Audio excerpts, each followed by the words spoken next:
All right, everybody, welcome to the show. It's Fantasy Football today. It is Wednesday morning. Thank you so much for being here. We really appreciate it. The most important thing you can do is hit subscribe.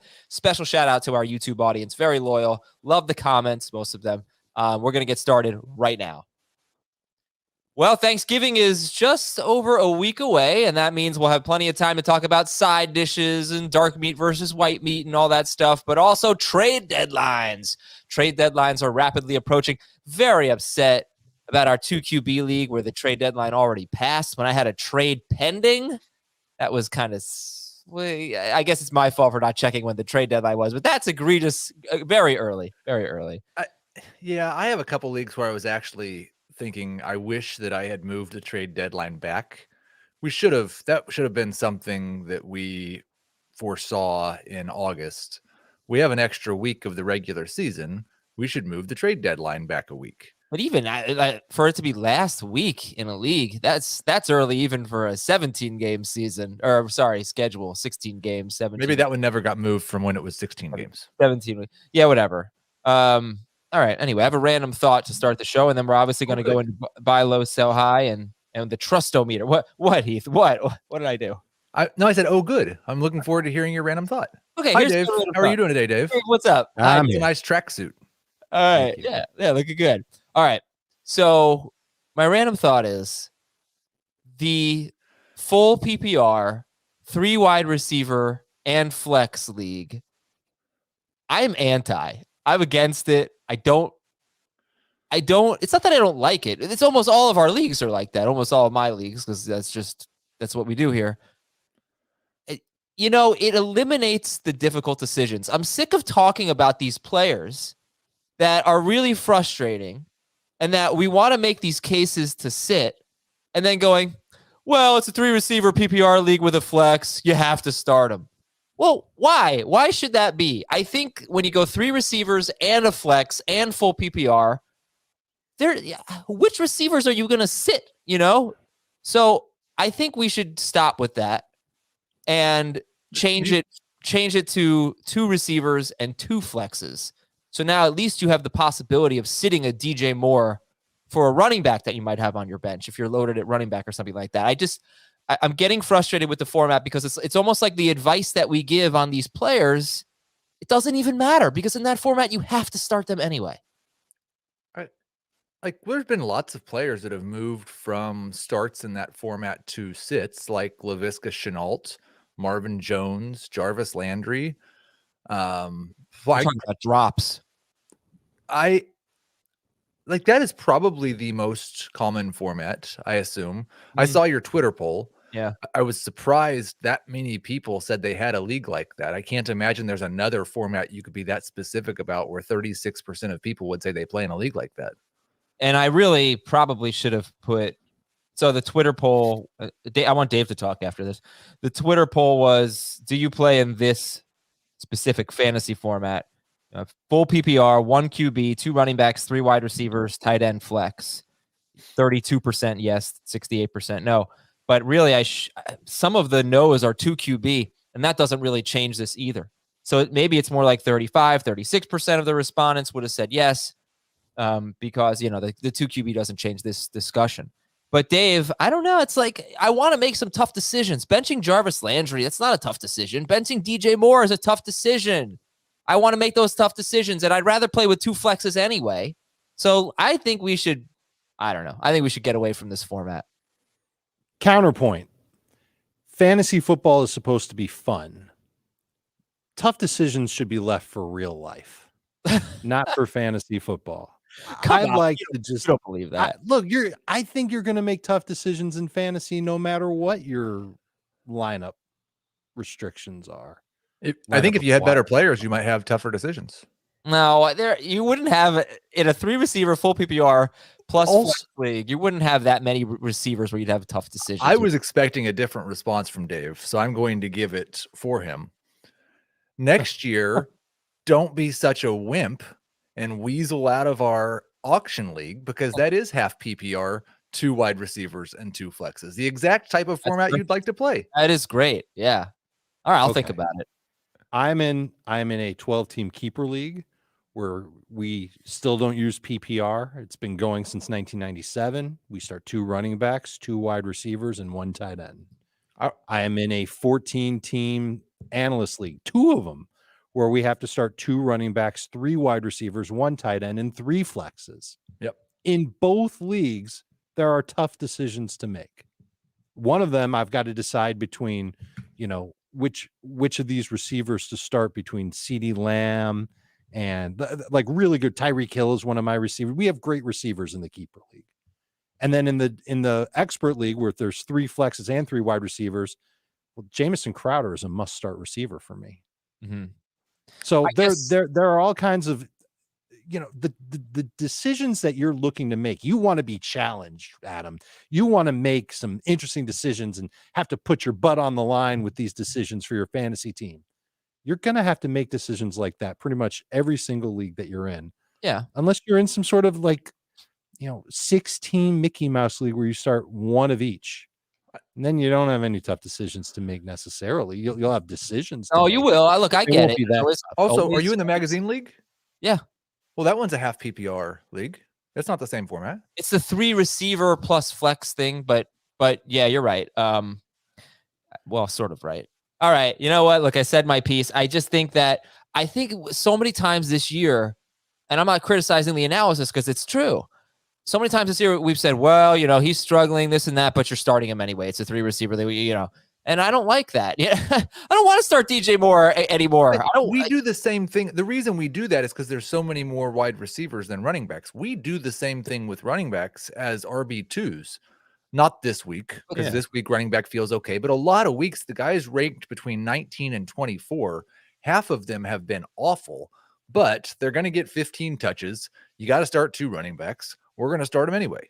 Or tight end. Well, he's a tight end. I know he's only had 4 catches in the last 3 weeks, but he might score a touchdown. So he's a tight end. Start him. This is different. The same thing. Decisions no matter what.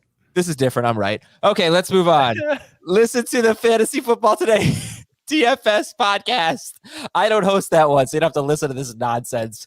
Frank Stanfill, Sia Najad, Mike McClure. These are experts in the field. You're going to win some money. You're going to get great advice twice a week. The Fantasy Football Today DFS podcast. And Sunday, it's week 11 of the NFL on CBS. There are plenty of games with playoff implications, including Lamar Jackson leading the Ravens against the Bears and the Bengals battling the Raiders. We're going to get you ready for all of the day's action at noon Eastern with JB and the guys on the NFL Today.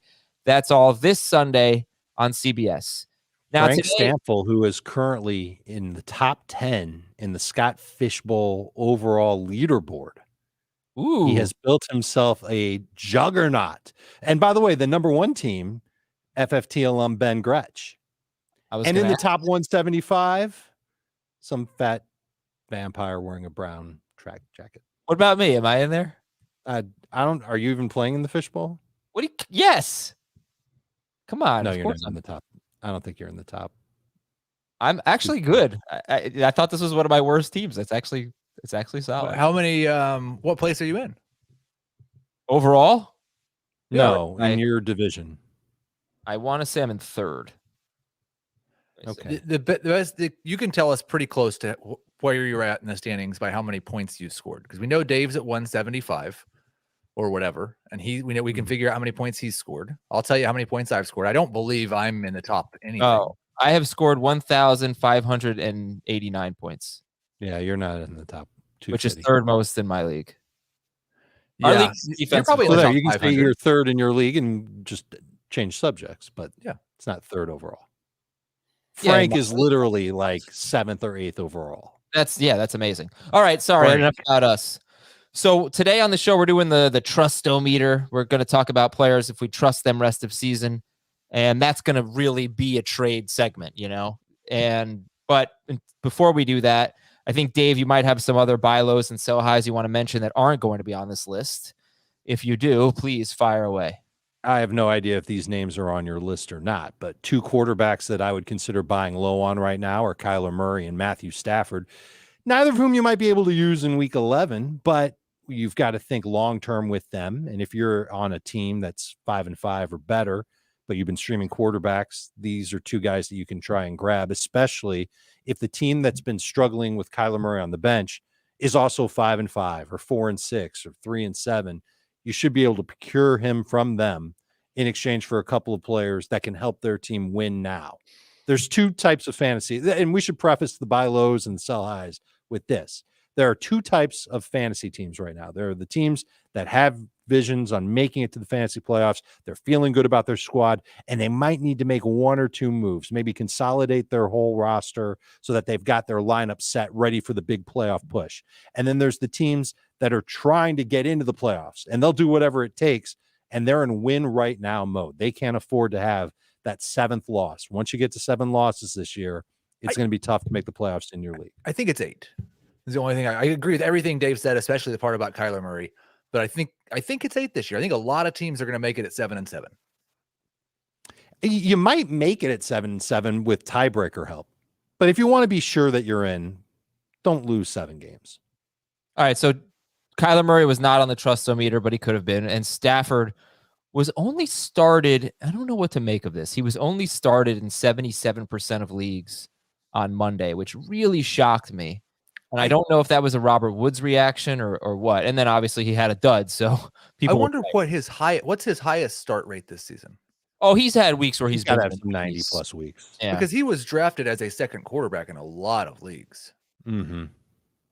I mean, well, I can try to find out for you, but no, there were definitely weeks where he was almost universally started.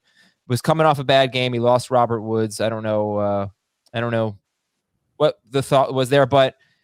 Okay, so you guys, Dave, you obviously have faith in Stafford. We'll get into him later. How about sell highs, or did you want to do more buy lows? I mean, I've got 3 more buy lows. You can pick one if you want to talk about him. But Darrell Henderson, off the miserable couple of games that he's had, I figure the Rams have to start getting back to running the football. And he played over 70% of the snaps in Week 10. So I don't think they're trying to get away from him and give more work to Sony Michel. I think they realize that they're going to have to run the football on top of throwing it. They can't just have Stafford throw it 50 times a game. Michael Pittman had a bad game. Anytime a player like that has a bad game, I like the idea of trying to buy low on him cheap.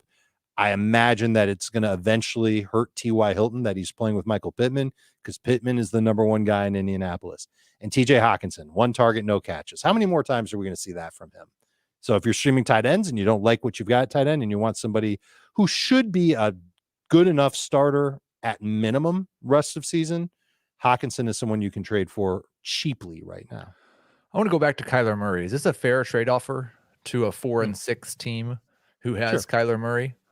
Dak Prescott for Kyler Murray and Miles Sanders? Yes. I think you're asking for a little too much.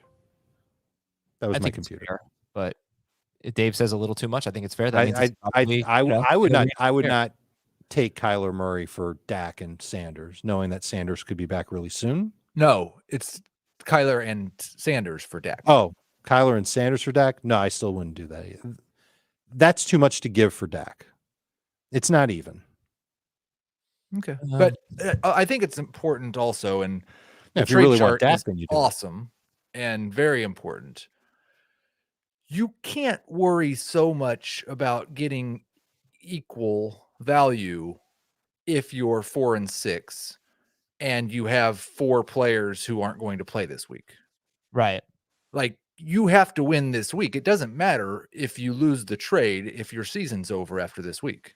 Right, but you're trading Kyler Murray and Miles Sanders, neither of whom are guaranteed to play this week. That's the reason you're trading them away. The 4-6 team has Kyler and Sanders to get Dak.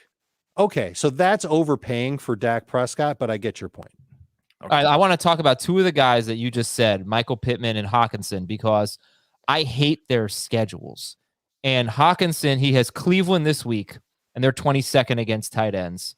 They give up a lot of touchdowns, but they don't give up a lot of yards. And Hockenson doesn't score touchdowns. Then they have Chicago. They are 4th against tight ends. Then they have Minnesota. They're 5th. They haven't allowed a touchdown to a tight end yet. Then they have Denver. They're 3rd. They haven't allowed a touchdown to a tight end yet. Then they have Arizona. They're 1st. And they've only played 1 good tight end, and that's George Kittle, and he crushed them for 100 yards and a touchdown. So I think so they have Cleveland, and then their next 4 opponents, Detroit's next, TJ Hawkinson's next 4 opponents after Cleveland are top 5 against tight ends. And 3 of them have given up a combined 1 touchdown to tight ends. I don't necessarily care, but I did want to bring that up and see, do you care about that? Because it is obviously hard to figure out who's really good against tight ends. Arizona, perfect example. They're number 1 right now, and they might not even be good at all because they've only played one good tight end. It was Kittle, and he crushed them. But there's that for Hockenson and Pittman, you can do separately. But Dave, does that make you pump the brakes on calling him a buy low? He's a buy low because of what he's been doing. The schedule moving forward definitely sucks, but this is why you're not going to give up that much for him. You're not going to give up Tyler Lockett for TJ Hockenson. You're not going to give up in a PPR league. You're not going to give up Hunter Renfrow for TJ Hockenson. All right, so then you can't really. You're trying to get him for scraps on your bench. All right. The one I have a question about is Michael Pittman. If T.Y. Hilton plays the rest of the games this season, right? Do you really think though that that Pittman's target volume is going to crater just because Hilton's there? Eventually Indianapolis is going to say, and there's going to be games where it won't go like the Jacksonville game, where they're going to have to throw 30 some odd plus times. I don't know how many times Wentz threw against Jacksonville, but I think Pittman's still going to be the number 1 receiver there. I 100% think Pittman's going to be the number 1 receiver. I think it's the difference. I'm trying to get the numbers now. I believe he's around a 26% target share in the games that Hilton has not played. Maybe 25. When Hilton has played, he's got to be way lower. Right. And so if it's a difference between 25 and 20, I do think if he's a 20% target share in that offense, then he's just a number 3 wide receiver. And that's what you should try and pay to get him. Well, yeah, okay, but he does have a bad schedule beginning this week with Buffalo. Oh wow, Wentz threw 34 times. I knew he only had 180 yards, and I knew he didn't score, but 34 times—that's a lot. Pittman is really doing a lot with his targets, though. You got to give him credit for that. Agreed. 15% share last Sunday. All right, so let me just get to the schedule here because Buffalo is number 1 against wide receivers. Tampa Bay, I don't really know what to make of them. They've gone 5 or 6 games in a row without giving up more than 70 yards to a wide receiver. They've gone 4 or 5 games in a row without giving up more than 60 yards to a receiver, mostly playing bad receivers, but also Terry McLaurin last week. Devontae Smith was in there. Darnell Mooney was in there for what that's worth. But they've been much better. And then Houston, that's fine, a bye. But the playoffs are New England, Arizona, and Las Vegas for Pittman. I don't know how you feel about those. Now, New England, obviously, we know they're very good. Arizona, they have this tendency to be great against number 1s and give up points to the others. They gave up a touchdown to Robbie Anderson last week. And Las Vegas is 5th against wide receivers. That one, I never really bought it, but it just kept happening until last week. And they always collapse second half, so it wouldn't shock me if that was easy. But anyway, does Pittman's schedule scare you? A little bit, but not enough to make me not want to acquire him and think of him as someone who can be a number 3 receiver with a chance to finish the year as a number 2. I just don't know how you get Michael Pittman for number 3 receiver value. It's he's been so good because he's coming off of a crummy game, and not really. Hilton's back and his target share is going down. All right, the bet is that his target share rebounds even with Hilton playing, or Hilton gets hurt and Pittman's back up to where he was. Pittman has the most yards of any wide receiver against the Rams this year. He has the 2nd most yards of any wide receiver against the Ravens. And then he has the 4th most yards of any wide receiver against one other tough matchup. Was it San Francisco, I think? And the others that were ahead of him were like Devontae Adams, Cooper Kupp, and one other guy. So he's performed pretty well in tough matchups. So it really does matter whether you call week 8 a game that T.Y. Hilton played or not. Because if you just look at week 6 and 10 when Hilton didn't leave early, Pittman's got a 15% target share in those 2 games.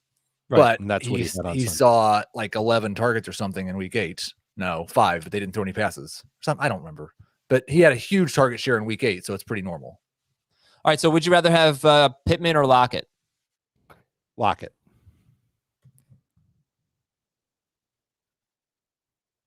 Heath, you there? Yeah, I thought I said Lockett. Oh, I'm sorry. I didn't hear you. Pittman or Devontae Smith? Smith. I will take Pittman. Pittman. Okay. So, Heath, Smith or Lockett? Lockett. You sure? Yeah. Well, I mean, as sure as I am about anything over the next month. I offered Heath my Devontae Smith for his Tyler Lockett. He's not going to accept it. Okay, so then why don't we talk about sell highs, Dave? Who you got? Well, the first sell high seems like a pretty obvious one. It's A.J. Dillon. And it comes down to, do you need A.J. Dillon? Are you one of those teams that's 4-6 and you're doing everything you can to win now? If you're one of those teams and you have A.J. Dillon, you just got an extra booster strapped to your back and you're rocketing toward the playoffs.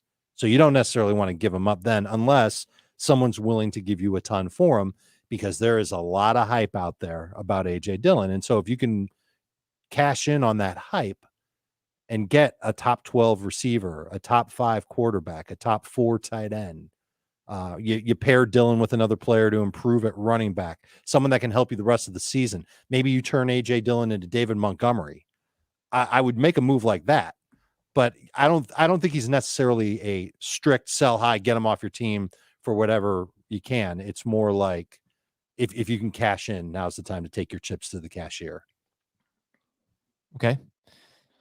And you want to just fire off a few more names? Or should we move on to a new segment? Because we got plenty of names. Up to you. The other names that I would give you are Keenan Allen, because again, same thing. His value is just sky high, but you shouldn't just trade him away. And then Higbee, Higbee's one where you should just try and get whatever you can, because you can't start him this week. You'll never feel comfortable starting him again. He's coming off a game where he scored a touchdown after like 4 straight games without a touchdown.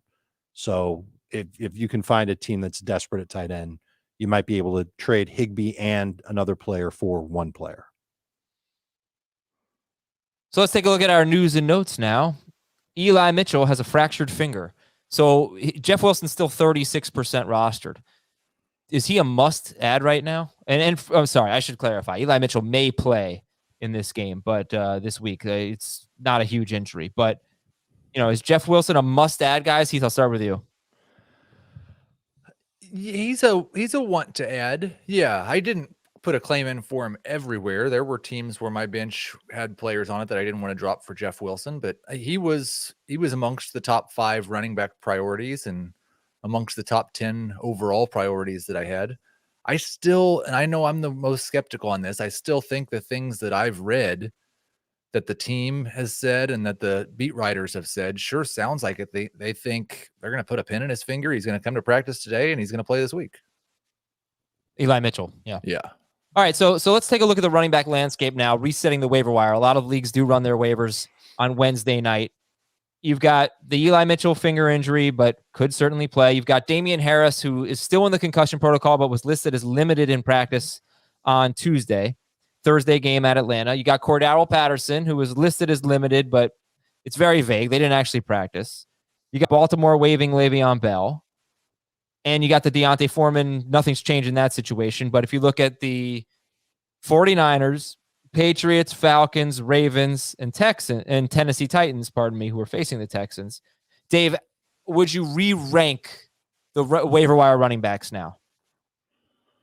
Give me those teams one more time. Yeah, all right. So we're talking about Deontay Foreman, Ramondre Stevenson, who's now up to, I think, 76% rostered. It was 51. Right, and we know that Harris is practicing again. Yeah, but still in the protocol. Mm-hmm. So you got Stevenson, Wilson, Gallman, Foreman, Latavius Murray. All these men. Yeah. I think it really depends on how much you want to take a chance on a guy that's going to get you 15 touches this week. If Harris isn't going to play, Stevenson would clearly be the number 1 guy. If Mitchell wasn't going to play, then Wilson would be behind Stevenson unless Harris plays. Those would be the top 2 on my list, no matter what. Okay. I think it sounds like both Harris and Mitchell will play. And if that's the case, I'd rather have Stevenson. So I guess I would settle on Stevenson 1, Wilson 2, Foreman, who's left? Foreman, Gallman, and Latavius. Sounds like Latavius is coming back. I would probably there's a big gap between those first 2. Latavius would be 3, Foreman 4, Gallman 5. Okay, so I found another league where the Kyler Murray manager is 3-7. Only has 1 running back this week, doesn't have a tight end, and is currently starting Jimmy Garoppolo.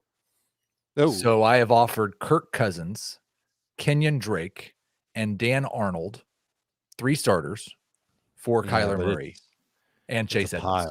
Yeah, I love you calling Kenny Drake a starter. You want Chase Edmonds with Kyler for that trio? Team league. He's a starting running back. Oh, Kenyon Drake.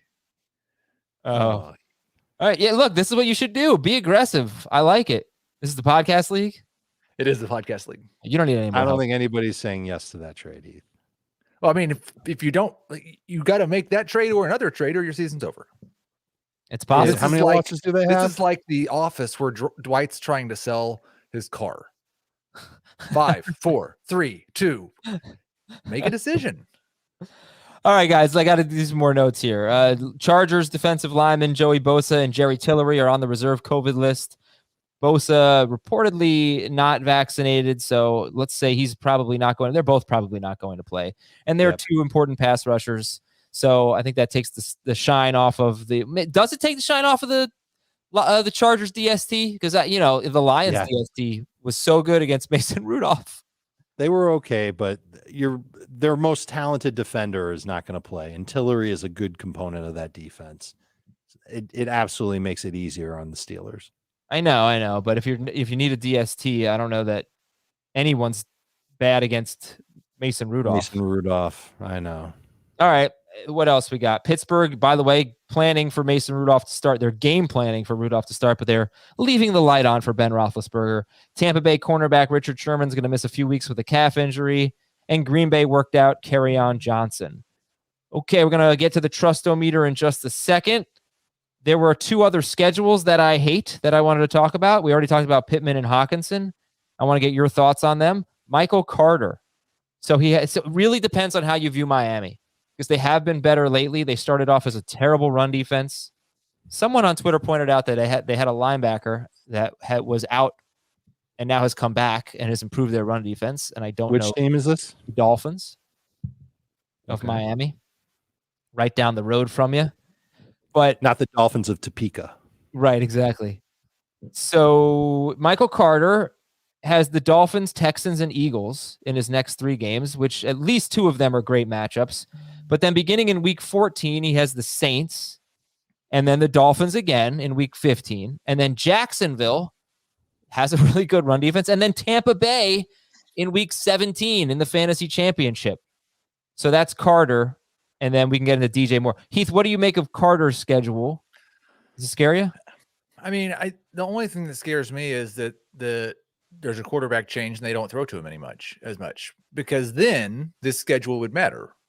As his role is currently defined, I'm not really sure how much it will matter, because I think he's going to catch 5 passes and he's going to keep playing in garbage time. And so I'm more worried about a role change than I am a schedule problem for Michael Carter. He was just good against the Bills. Yeah, he was good because he scored, but that's fine. He's getting 15 carries, then he's still going to be worth using. But I think we should probably assume that Zach Wilson's going to be back there sooner rather than later, right? Yes, could be this week. It could be, and we don't know if Zach Wilson is going to be just banged over the head with throw it to your running backs, and it certainly was not his tendency when he was playing before. So you can't guarantee that it's going to suddenly change. In fact, you should probably assume that it's not going to change. All right, how about DJ Moore? He's got Washington, which is great, and then again, I mean, it does kind of matter. It's actually, let's just focus on his playoff schedule, because that's what it is for DJ Moore. It's at Buffalo in week 15, Tampa Bay in week 16, at New Orleans in week 17. Now, Buffalo, we know, very tough. Tampa Bay, questionable. They're on a great run, 5 or 6 weeks of being great against wide receivers. They have faced mostly very bad pass offenses and not great wide receivers. And then New Orleans gives up a lot of points to wide receivers, but you have the Lattimore factor where they could take away one guy. So does this DJ Moore playoff schedule, Buffalo, Tampa Bay, New Orleans, does it scare you off if you were thinking about buying low on DJ Moore? I mean, what scares me off about buying low on DJ Moore is just DJ Moore's track record in the red zone, how he's just played overall. The quarterback change is another issue that it's not a guarantee that it's going to get better. It might say the same from when he was with Sam Darnold over the last few weeks. This is somebody I might hit the eject button on just in general and just try and trade him for whatever I can get. Okay, that's an interesting take because you could. If I can find somebody who thinks they're buying low on DJ Moore, they might actually pay up a little bit more than someone who, wakes up in the morning and doesn't even think about trying to acquire DJ Moore. DJ Moore or Michael Pittman? Pittman. Yeah, I'm going to take Pittman, but DJ Moore's really good at football. And, yes, that is true. Yeah, I think I'd still go Moore over Pittman.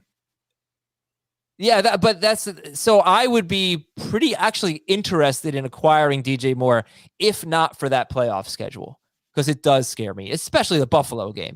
That could be week 1. You got a guy who's getting 30 yards at week 1 of your playoffs. It's week 15. Scares me. And then if he sees Lattimore, I don't think he'll beat Lattimore, but I don't know that he'd get shadowed by him. I don't know. He's not the type of receiver that Lattimore usually shuts down. That's right. It's true. Okay, with that said, it's time for the Trustometer, 0 to 10. We got a lot of names here, guys, and we also have to take a look at this Thursday night game. This is an interesting game. Obviously, yes, I think it is. Because Pitts is really interesting going up against this defense. You could make the case that some wide receiver for the Falcons has got to put up some type of numbers. Right? It's like, what if it's Kyle Pitts? I get it. Who else is he going to throw to, though? And then you've got the Patriots, both of these teams, with the Patriots in particular, so bad against pass-catching running backs. So that makes Mike Davis pretty interesting. Mac Jones. Anyway, sorry, get to that. Trustometer, 0 to 10. How much do you trust these guys going forward? Matthew Stafford. 7.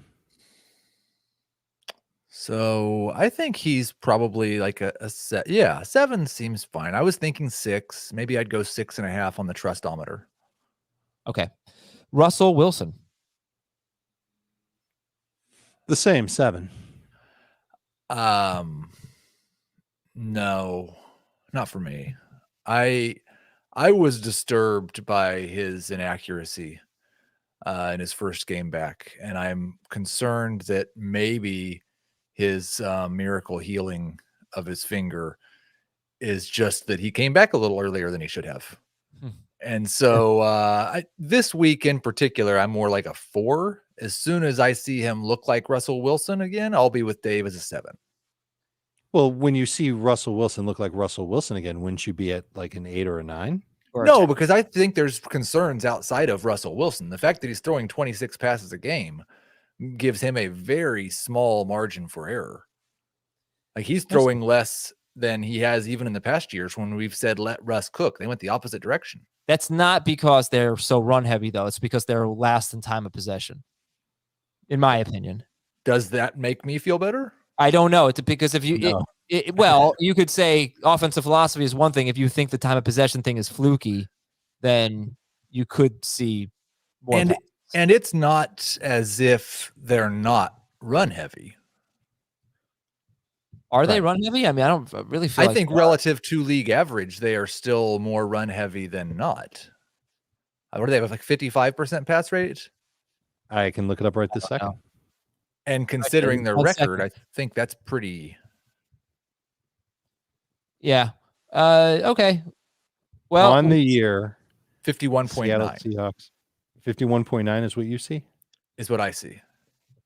That's not situation neutral. That's just pass rate. That's just everything. If you're throwing 52% of your plays and you're winning 1 out of 3 games, that is extremely run heavy in my opinion. I see something completely different. I see that they're 61.6 pass. Well, can't we just look at their stats page and do some math here? Yeah, and the thing is, they don't run that many plays. So that's why, I guess that's why, even if they were run heavy, they wouldn't feel run heavy because they don't run plays. They are running 55.7 plays per game. Is that what you have, Dave? I don't know if I even have plays per game. And they're throwing 28.9 passes per game. That's how I did the math. Per game.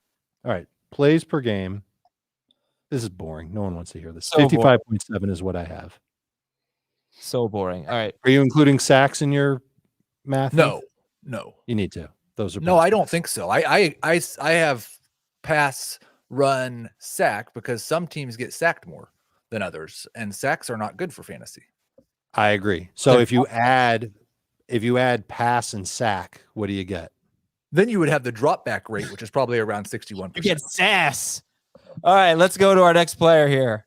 We have done Stafford and Wilson. How about Jalen Hurts? Trustometer. 5. 7. Dave trusts everybody. Yeah, Dave. Wow, very trusting guy today. Dave, let me borrow your credit card. I just need to check something. 0. Just want to see if it has the same amount of numbers as mine. Yeah, Jalen Hurts is pretty interesting. How many pass attempts does he need per game to be good? Well, how many rush attempts does he need per game to be good? Well, he's always going to get you the rushing totals. Right, so that's part of the floor for him. Can't count on him to make those deep throws to Devontae Smith every week, but I think he's starting to come back along as a passer. Will he stay that way all year long? Look, I don't know if I can trust him to do that, but the rushing will be there. I think this offense is starting to find itself a little bit more. In the first half last week, they were balanced pass and run, 50% each way, just like I said they'd be.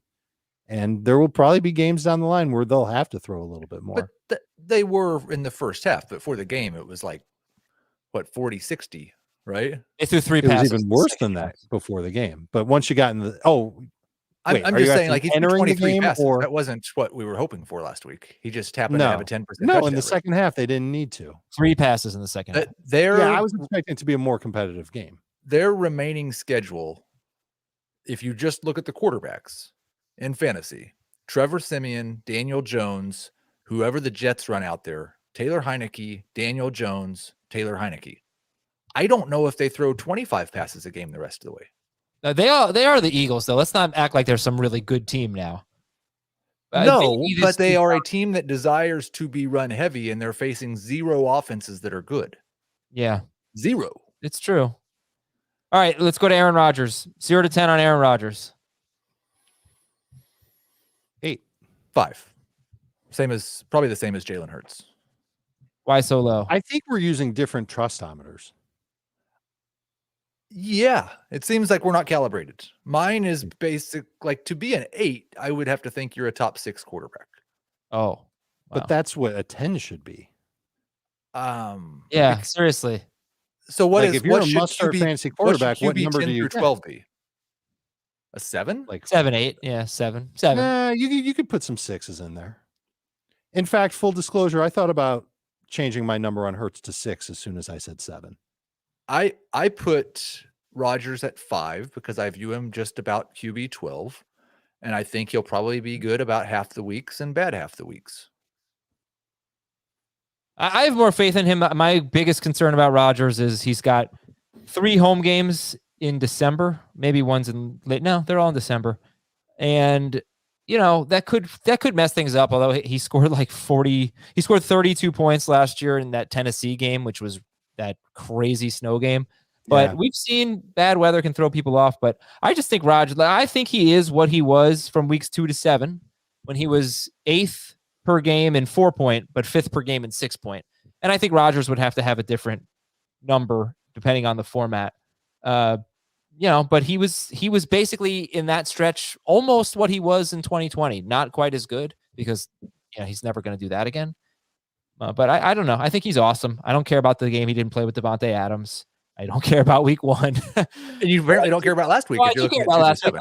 I do. But it was just a bad game, and he threw for a lot of yards in that game. He just didn't throw any touchdowns. I think if you look at him this year compared to him last year, it's not that much different, except the touchdown rate is back to what's normal.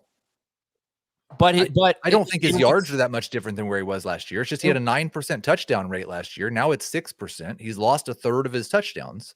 Aaron Rodgers last year, without a third of his touchdowns, is a borderline number 1 quarterback. But has he turned into 2019 Aaron Rodgers? No, not at all. He's right in the middle. But in weeks 2 through 7, he was on pace for 4,200 yards and 40 touchdowns. And that's not nearly as good as last year, but it's still really good. And he's done that before many times, He's been in the 39, 40 touchdown range. That's per 16 games. And I don't know, he was on fire in that stretch. So I think this week will be pretty important to see what we can expect down the stretch. But I'm not looking to upgrade if I have Rodgers. I mean, you could always look to upgrade. But I don't need to. I would love, and I only have this in one league, and I'm going to go try to do it right now, to turn Aaron Rodgers into Kyler Murray. Yeah, that's fine. Okay, let's go to the running backs here, and we're going to have to go turbo now. Miles Sanders, 0 to 10. 5. 5 once he's off the IR. Yeah. Darrell Henderson. 6. 6 or 7. Josh Jacobs. 5. 6. Okay. Michael Carter. 6. 5. All right, so all of these guys are in the. Well, where did you put Henderson? 6. 6 or 7. They're all in the low end number 2 running back discussion. Even Henderson? I mean, Henderson we were talking about is much better than that. Well, he was much better than that when we were talking about him as much better than that. I know, but that's the thing about this. It's like, well, we're just going to react to what they've done lately because, what are the circumstances for Henderson? Last game, they had the ball for 20 minutes, 21 minutes. It got blown out. They got blown out 2 games in a row. If you have faith in the Rams, then you should have more faith in Darrell Henderson. I have him as a top 20 running back. Part of trust is trusting somebody to be there every week too. All right. Okay. I just figured that Henderson would be ahead of, noticeably ahead of Sanders, Jacobs, and Carter, but he's slightly He ahead. was the highest number that we gave. Slightly ahead. All right. Wide receivers. Tyler Lockett. 7. Yeah, I think this is a different question for rest of season versus on a week-to-week basis. I'm like a 4 on a week-to-week basis, but around what Dave said, a 7 for the rest of the year. I think he'll be a top 20 wide receiver rest of the year. All right, that's Tyler Lockett. DJ Moore. 5. 5. Devontae Smith. 6. 5. Adam Thielen. Man, I want to say 8 to Adam Thielen, but he doesn't deserve it. So let's go 6. 6. Mike Evans. 10. 10. Kind of doing the same guy, two guys in a row. 6 for sure on Mike Evans. And I know Heath, that Devontae Adams. What is Devontae Adams? 10. Okay, all right. So at least you Mike can say Evans 10. and Adam Thielen since the start of last year have been the same guy. Thielen's actually been a little bit better in PPR fantasy points per game. They are hugely touchdown dependent, and they just continue to score touchdowns at a rate higher than any player ever has. And I just can't say that they are going to definitely do that over the rest of the season because nobody's done it before. Yes, they've done it for a year and a half now. But Evans has 4 or fewer targets in 3 of his last 4 games, and at some point has Antonio Brown and Gronk coming back. I'm really worried that we're going to get to week 15 and he's going to have 2 catches for 11 yards, and that'll be the game he doesn't score a touchdown and go home. You're done. Mm-hmm. And you know who week 15 is? I don't. New Orleans. So I'm even more worried about it now. You know who week 14 is? Buffalo. So yes, Adam Thielen and Mike Evans get the same number from me. Okay. I got Mike Evans on a couple of teams. I haven't debated sitting him yet this year. Yeah, because you play in a bunch of 3 receiver PPR leagues. No, I agree, but you know that there could be some games when Brown comes back where Evans is just very quiet and doesn't score. Jalen Waddle. He's like a 3 in non-PPR and a 5 in PPR. Yeah, I think he's right for me in that DJ Moore, Devontae Smith range in PPR. Okay, how about tight ends here? Kyle Pitts. This week, he's like a 6. Overall, I'd say he's a 7. I'm going to give him a 9. Yeah, you just how do you get Dave away? is not happy with this number. It's the highest number I've given yet. I've noticed. Tight end, Exactly. If he played wide receiver, the number would be different, which tells you that maybe starting 3 wide receivers versus 1 tight end is not as bad as Adam thinks it is. 10 on that comment. What?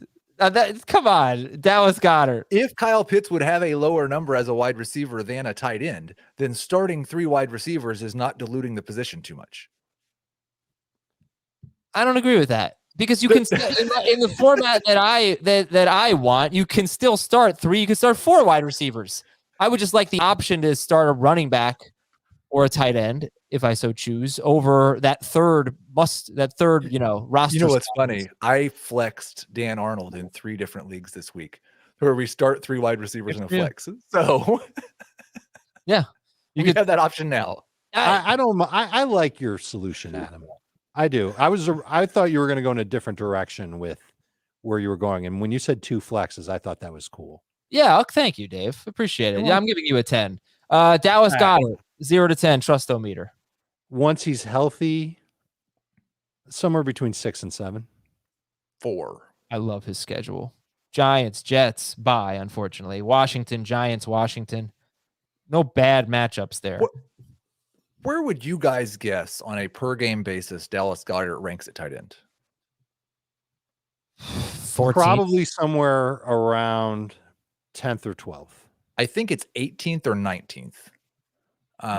And his fantasy points per game has, and if let's not count last week because he got hurt and left the game early. Yeah. His fantasy points per game without Zach Ertz has been the same as with Zach Ertz, 10.1. That I've noticed. That's a little frustrating. And that's come in line with the Eagles finding their run game. Yeah. But his target share is is encouraging, you know? Yes. Oh, yeah. If they ever threw more passes, that would be great. They'll throw more than 15.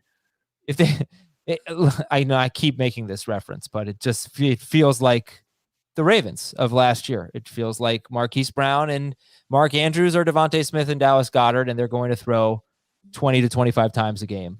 I agree with that, except for 2 problems. I don't think Jalen Hurts is as good as Lamar Jackson, and I don't think Dallas Goedert is as good as Mark Andrews.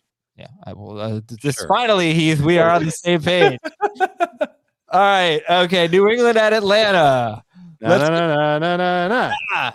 New England allows the second fewest points per game in the NFL behind only Buffalo, and I'm pretty sure the Falcons allowed the second most points per game in the NFL. So there's that.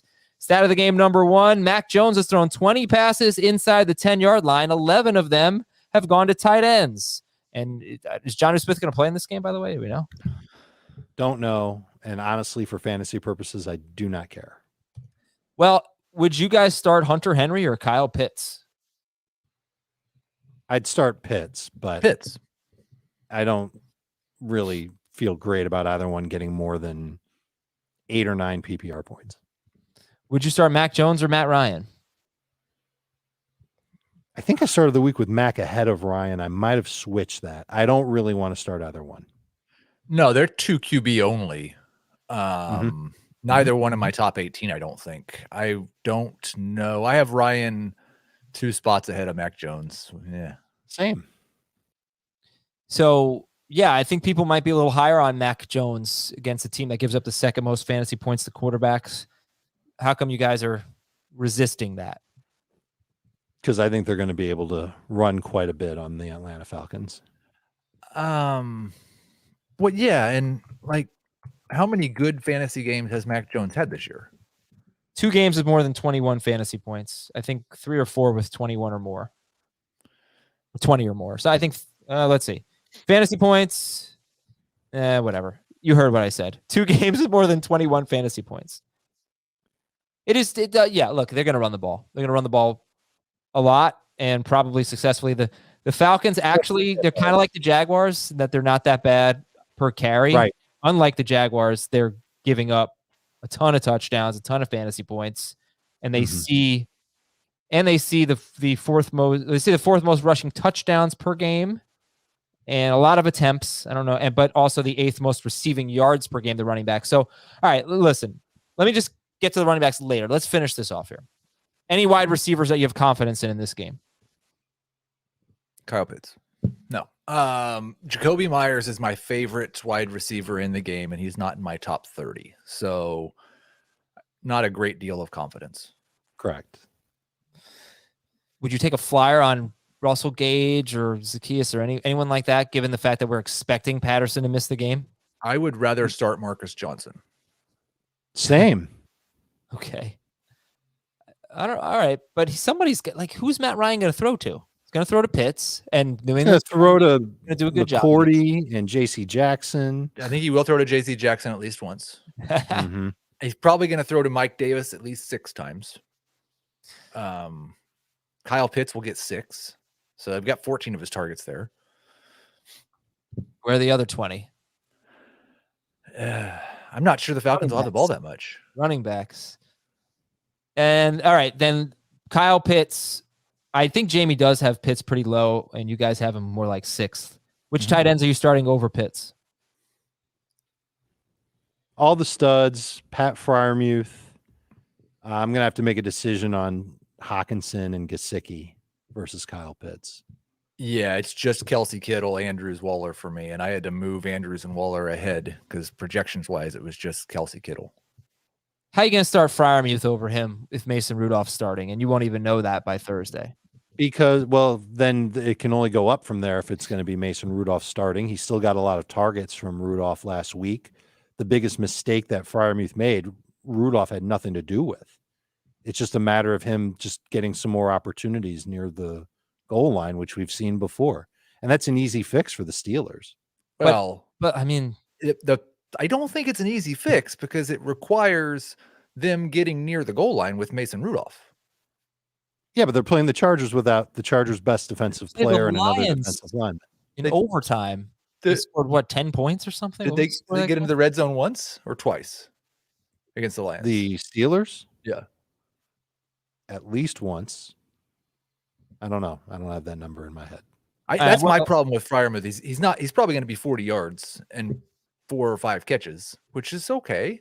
But I don't like his touchdown chances very good with Mason Rudolph at quarterback. So, and we like Kyle Pitts' touchdown chances against the Patriots. Well, Kyle Pitts, if he catches 3 passes, has probably got 50 yards. Yeah, sure. Okay, but they scored 16 points, not 10. The Steelers last week. Yeah, so New England gives up the second fewest points to tight ends. Who have they played? They held Gesicki catchless in week 1. Dalton Schultz had 5 for 79. And they haven't really faced good ones. They've given up. That is meaningless when it comes to Kyle Pitts. Okay. Completely meaningless. He's not a tight end. You keep saying that, but he lines up. He's not 30% of the time he lines up as a tight end. He's pass blocked 10 times all year. It doesn't matter if he pass blocks. I'm talking about who's going to cover him. And they're going to cover him like he's a wide receiver. All right. Just like everybody else does. Like I would guess J.C. Jackson's going to cover him a lot. Okay, fine. But they probably covered Mike Gesicki that way too. Be my guess. That's probably a good call. You get a sneak preview of what that'll be like. How many catches did Gesicki have in week 1 again? 0 on 3 targets. Okay. Okay. How about the running backs? Start Freiermuth. Heath, break down the Patriots running backs. Oh yeah. Yep, got it. If there's no Damian Harris, then Ramondre Stevenson is a top 12 running back. If Damian Harris plays, then you can have 0 confidence in anything for any of the running backs. We don't even know for sure that Brandon Bolden will be the pass catching guy because it might be Harris early downs, Stevenson passing downs, no Bolden. It might be Stevenson early downs, Bolden passing downs, no Harris. It might be Harris rushing downs, Bolden passing downs, no Stevenson. So if Harris plays, you're just looking at these guys as flexes who do have really big upside in this matchup. Harris and Stevenson, there's not a lot of upside for Bolden. But I would not have a Patriots running back. Honestly, in full PPR, if Harris is active, I'm probably starting Mike Davis over any of the Patriots running backs. That makes me kind of sick. It's gross. I don't like it. Do you agree? Then don't say it. You should put Damian Harris ahead of Mike Davis at the very least, which is what I would do. If Harris plays, I think he's going to be a number 2 fantasy running back. Week 5, week 6, not only did they both played roughly 30. One game, it was 35% of the snaps. The other game, Harris played half the snaps. And Harris scored in each. Harris has scored in 5 straight games. I don't see how you can get away from him. Short week matchup. He didn't play last week. He's going to have fresh legs. I think there's a chance if Harris plays, he gets to 100 yards and a touchdown. Ramondre is the one that I would be nervous about. He would be no better than a middling flex if Harris plays. And Mike Davis is going to be your favorite Falcons running back? Yes, but it's like asking me what my favorite vegetable is. I don't know. There's a really good opportunity for receiving totals here. Really good opportunity. I think in full PPR, there's a pretty big gap for me between Davis and Gallman. I don't really – in non-PPR, it's really close, and they're both gross. Do you think that they're going to use Mike Davis like they've used Cordero Patterson? No. Not entirely, but kind of. Well, they're not going to use him as a wide receiver. I think they're going to use Mike Davis like they've used Mike Davis, and they're going to find somebody else to fill in Patterson's role. Probably not a running back. I want to clarify. Cordero Patterson has received some targets out of the backfield as well. Like, he's not only been thrown to as a wide receiver. So I think the targets out of the backfield that Patterson has received, Davis will get. And that's one area where the Patriots defense has struggled, is guarding running backs, catching passes out of the backfield. I don't think they're going to line Mike Davis up as a wide receiver like they did Patterson. I agree with that. Not that much, no. Yeah. So in their last 7 games, the Patriots have allowed 46 or more receiving yards to 8 running backs. That's mind-blowing. That's more running backs than games. It is. And 46 at a lot of yards. So they are really bad at that. And it's probably, it could be by design. Just they're good at pretty much everything else defensively. So, all right. Would you start a running back in this game over Saquon Barkley at the Bucs? No. Oh. Well, not so fast, my friend. Stevenson, if Harris is out, then you'd start Stevenson, I assume, right? For sure. Or Barkley. Okay. If let's say hypothetically tomorrow the report is the same as I think it was last week, he's working out on the side, Saquon Barkley, making progress. It's tough to start to sit anybody over him on Thursday night. Okay. All right. I think we've covered this. And Hunter Henry. Do you want to try and get 7 fantasy points from your tight end? Start Hunter Henry, but he also might give you 4. Low ceiling tight end starter.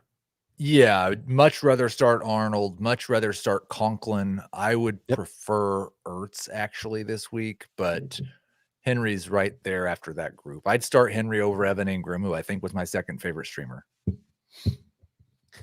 Dave, I think that pretty much. Oh, Patriots DSC, start them.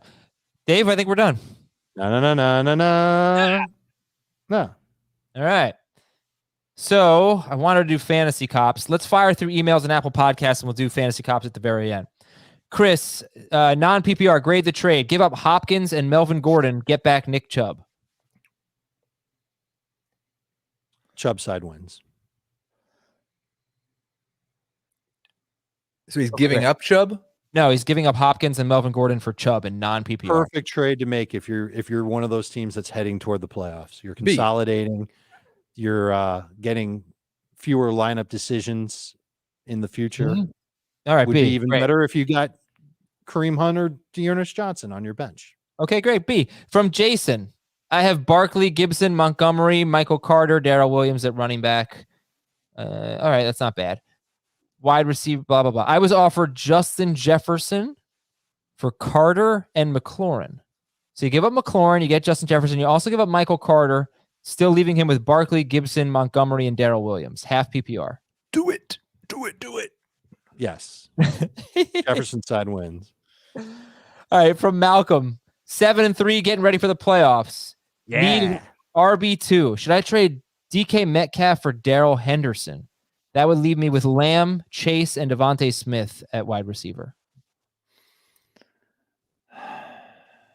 It feels like the timing's off on making that deal. So I would actually see if you can get something with Henderson back. I would try to get just a little bit better running back. Okay. Try to get Montgomery. Kyle from a city north of Kansas City and south of Minneapolis. Des Moines. Sure. Oh, I swear to God, I was about to say Des Moines. It's the only city in between those two. Oh. I had no idea. At 3-7, I was 3-7 trying to make the playoffs. I sent McCaffrey and Judy. I got Jamar Chase and Michael Pittman. Grade the trade. That's an F. And also, I want to apologize to the good people of Omaha. Now, I've been there. I've actually been to Des Moines, too. All right, dynasty trade for Michael. I give Dalvin Cook a late second-round pick and a third-round pick, both in 2022. I give up Dalvin Cook a late second and a third. I get Michael Pittman, Trevor Lawrence, 1 QB league, a first round in 22 and a first rounder in 23. So I think Pittman and a first for Dalvin Cook.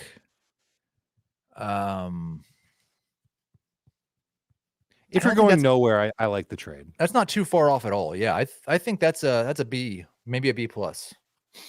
Apple Podcast questions from Cool $2. What value do I get with these players if I'm looking to trade for a true wide receiver too? Boston Scott, Bateman, Pollard, Freiermuth, Sony Michel. They're all going to be cheap players. If you're trying to trade two of them for one wide receiver two, maybe you could try and convince somebody to give you Hunter Renfrow. Maybe Judy. Go try to find a team that doesn't have a tight end, which there's probably 2 or 3 of them, and see if they think that Freiermuth's their answer rest of season, and then throw on whatever else they want and see if you can get like maybe even a Tyler Lockett or a Devontae Smith type. From Grant, 10-team PPR league, grade the trade, give Nick Chubb and Kelsey. Get Najee Harris and Pitts. It's full PPR. Chubb and Kelsey for Harris and Pitts. C-. I think the Chubb Kelsey side wins pretty handily. From Josh in the Tar Heel State. Where's that, Dave? North Carolina. Good job. Grade the trade. 10-team half PPR. Give up Freiermuth and Higgins. Freiermuth and T. Higgins. Get Odell Beckham and Eli Mitchell. And he still has Kelsey, so he doesn't need Freiermuth. I like it, but I like Eli Mitchell quite a bit. He's the best player in that deal, right? Yeah. I think so. A-.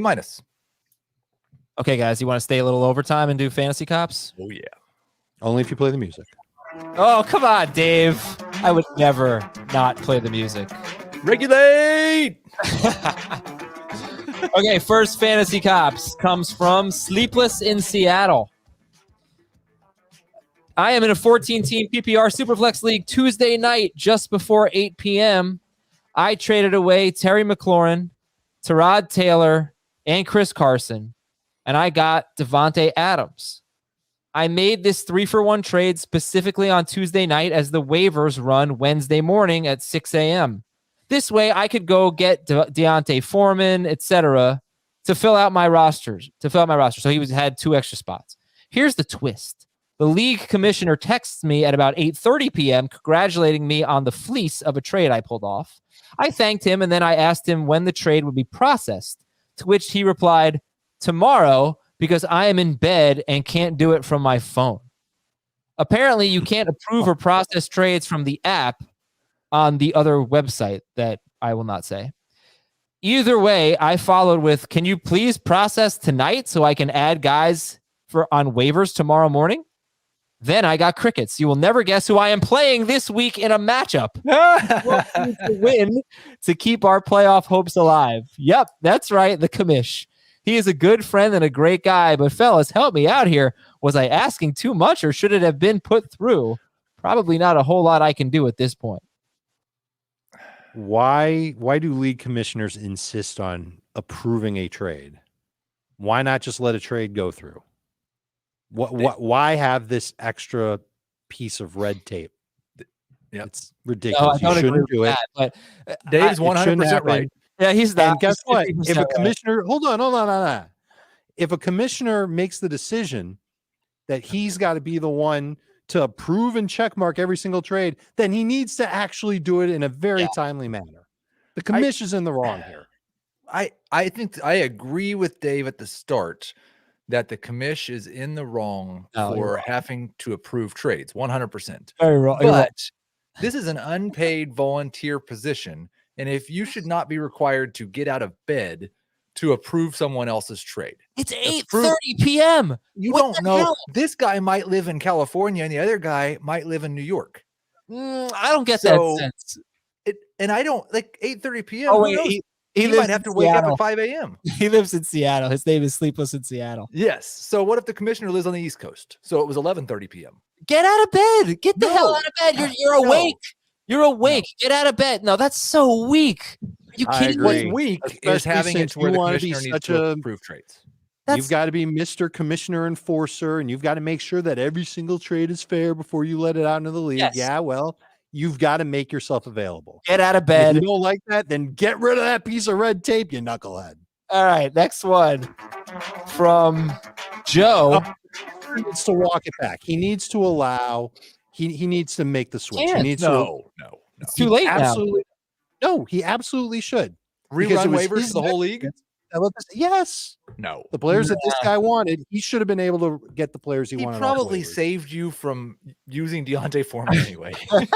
And spending your fat. All right. But Sleepless got screwed. There we go. Joe, halfway between St. Louis and Kansas City. Des Moines, Iowa. That would either be Columbia or maybe Jeff City. I'm going to go Omaha. He says, buckle up. I'm in an 8-team, 2 running back, 2 wide receiver, super flex league with the worst commissioner I've ever played with.